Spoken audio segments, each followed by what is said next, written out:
Buona domenica. Buongiorno, everyone. Hope everyone is doing great. I'm Esther. Alfred reporting live from Sicily on a stormy day. We haven't had water like this falling down in a long time, but guess what? It's very dry, so we do need it.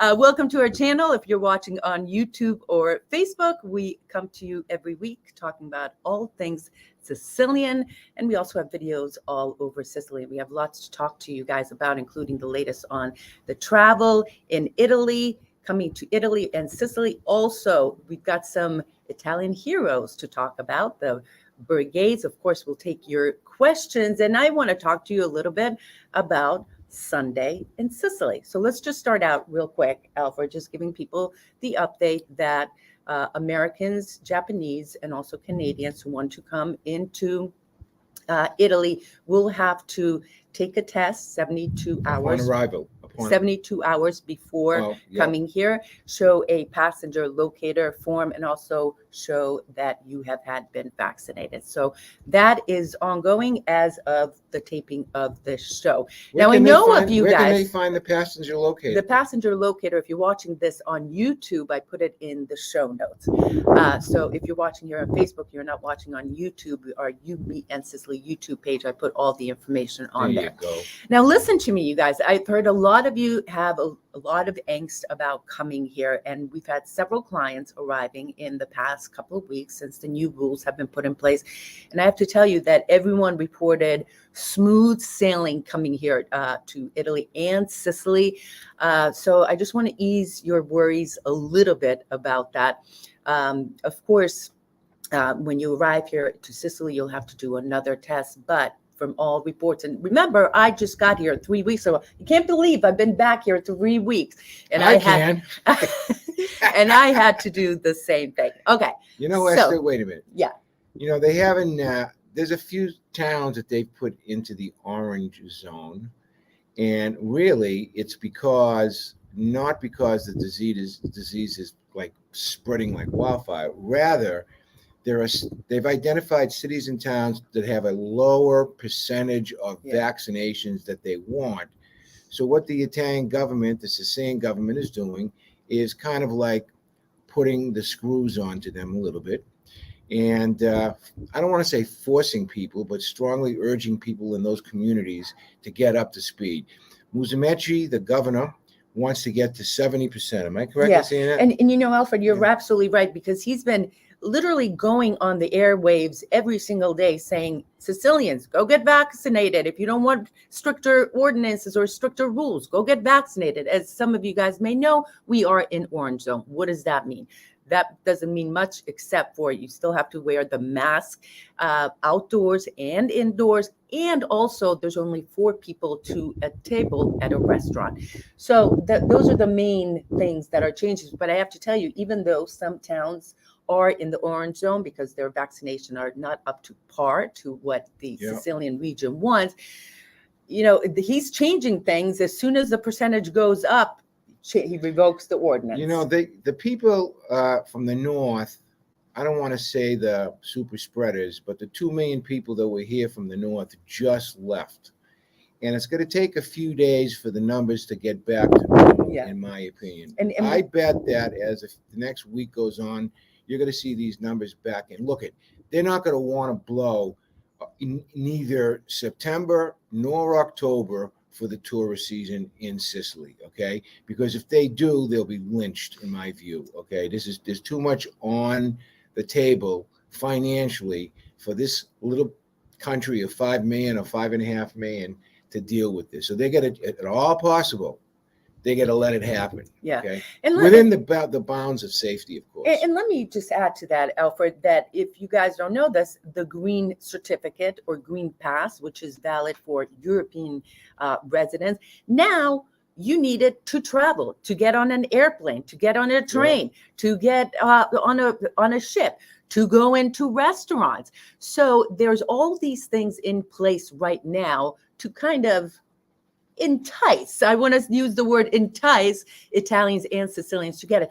And soon, Alfred, they're talking that for sure, teachers need a green certificate. Now they're talking that maybe public workers will need it. So they're doing everything they can to try to entice. So back in Lawrence, we say they're busting agates. Okay, so what they're doing is they're busting agates, and I kind of agree with it. This is a lot different than the United States. Okay, the freedoms here are a Very different much level different. completely than the freedoms that you folks have in the United States, and they're doing what they have to do within the realm of their authorized power to do. So basically, that's what's happening over here. So let's move on to the Carabinieri. And if you guys don't know what that is a part of the military arm of the Italian government. There's 4 of them. We're going to go into it a little bit more. But Alfred, talk about these special men. They're called the Carabinieri 2nd Brigade. See my hat? That's why I have this hat on today. And I'm going to tell you a story right now, and then afterwards, Esther will embellish on it a bit. But I don't know if I can do better embellishing the mobile brigade that she talked about, the 2nd Mobile Brigade out of Livorno, which is up north, has operated behind the scenes in a lot of hotspots in Lebanon and Iraq and Afghanistan. They're composed of the military Carabinieri and also trained policemen of the Carabinieri. They operate in a clandestine manner. You never even know that they're there. Well, guess what they did? We found out about this a couple days ago. We got onto this story. In Afghanistan, in Kabul, okay, they rescued over 5,000 Afghans, the interpreters and all those people and families. Virtually all the Italians that were there, the ambassador on down, and other EU member country citizens. All told, it's well over 5,000 people this heroic band of heroes have rescued. They use a very ingenious way of faking out the Taliban. They used a combination of handkerchiefs. They were outside the wire, and they were communicating on WhatsApp, and they had what is that thing called? Clarify is that they were communicating with people who potentially were going to be refugees or asylum seekers through WhatsApp. And what happened is that they were able to locate them through Google Maps, because WhatsApp and the Google Maps was allowing them to do that. Are you going to tell the story? No, but I was clarifying. So anyways, you can continue on clarifying. So anyways, what happened was they had a handkerchief. They said, look, we're going to meet at this point over here, and you need to bring a colored handkerchief. And they would change the colors, and the people would go there, and the Carabinieri would bring them over the gate and save them, and nobody knew about it. Did you hear this on ABC, CBS, NBC in the United States of America? No. Did you read about it in the New York Times, the Washington Post, or any of the other papers? Let's keep that. They saved more people than any other country in the European Union. Yeah, bravo to them. Germany saved 4,000. Mm-hmm. Italy saved over 5,000. France saved 2,500. So once again, the Italian military, the clandestine services, the Carabinieri, has distinguished itself. Yeah, like they did in all the other wars. Yeah. Okay, that's what I wanted to. Now you can. All right, a little bit of a. First of all, I don't know if you guys noticed this, but we have a different set going on. We had to move a little bit because we have a huge storm coming in, and it looks like it's going to downpour any second. I'm curious if you guys are having any trouble viewing us or any trouble with the transmission. But I want to talk to you a little bit about the Carabinieri that were started back. Victor Emmanuel I, the first king of Sicily. Actually, they started with Sardinia, and then he nationalized them and created an entire Carabinieri. And then during, they continued to be a very important part of the army, the enforcement of the laws, especially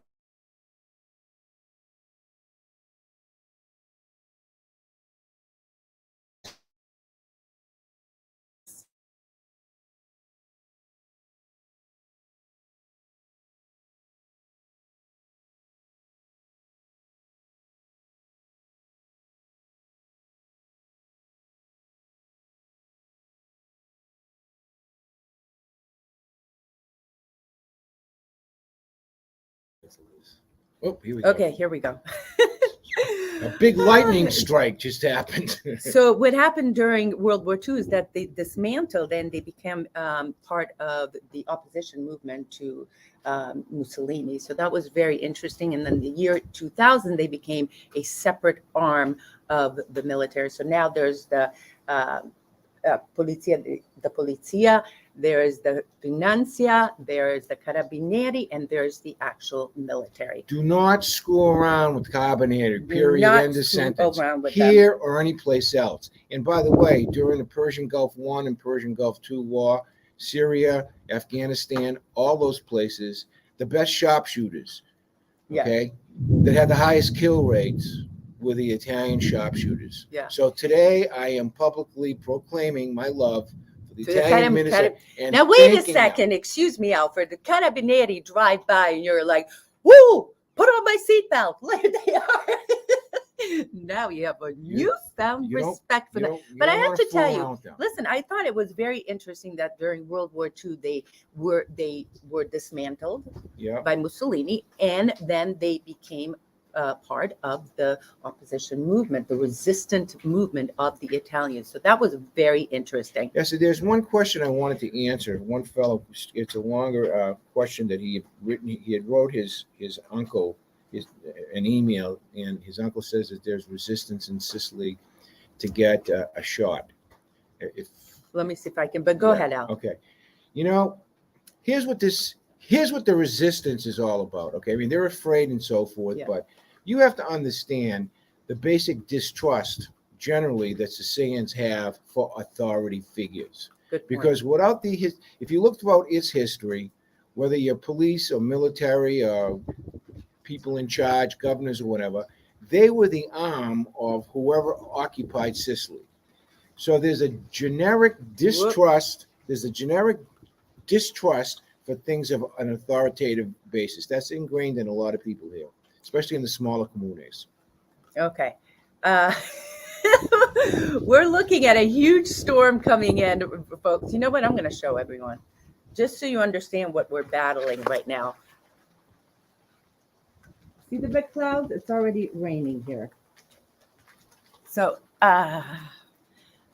gonna roll with the punches, I guess. We're gonna go as long as we can, and then that's it. You can't fool around with Mother Nature. But in the meantime, let's get our basic messages out for today. So then, if we have to cut it short, there's nothing we can do about it. Okay. I wanted to talk about the Carabinieri. I did. What did you want to talk about? I wanted to talk a little bit about Sunday in Sicily because I had such a great day today, and I'm really a little bit nervous. Sunday, I don't like Sunday in Sicily. That's not on our programming list. Of course it is. Of course it is. Okay. Listen, we're gonna have to make a decision because it's pouring too hard. Why don't we do this? Let's end this now. Wait a sec. Let's just wait a few minutes. Here's what we're gonna do. Looks like we may have to end it a few minutes early. I can get the umbrella. Can you get the umbrella? Yeah. We don't have it here. I have to go over there and get an umbrella. If you want me to. No, let's wait for a little bit. Let's wait for a little bit. All right. If we're a little bit all over the place, it's because I'm keeping an eye on the storm. I'm keeping an eye on the internet, which keeps coming in and out because of this weather. Okay, my cousin from Mazzara del Vallo. For 1 second, okay? Yeah. Okay. Sent an email. Before we talk about Sunday in Sicily, okay? Oh, I want to talk about two other things, okay? T-shirts. Until we get whatever. See the T-shirt? You, me, and Sicily.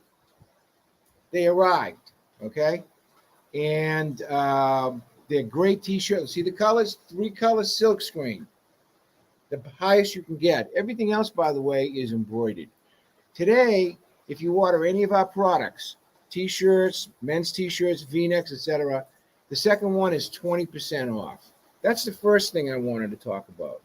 More importantly is the second thing I wanted to talk about, that thanks to Attorney Tony Patty, we got a nice donation for the Sicilian Project, because we're starting off our collecting of money for that. www.thesicilianproject.com. Esther, this is all crazy. right, you guys, we have to cancel. Listen to me. Helen, I will talk about it later. Folks, we're going to record something and post it up. In the meantime, look at this. What do you guys think? Crazy, right? All right. On we- that note, We need the rain now. We need the rain. all right, but the computer is getting wet. All right. We Ciao. love you guys. Ciao.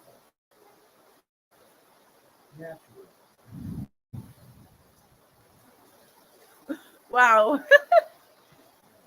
Wait a second.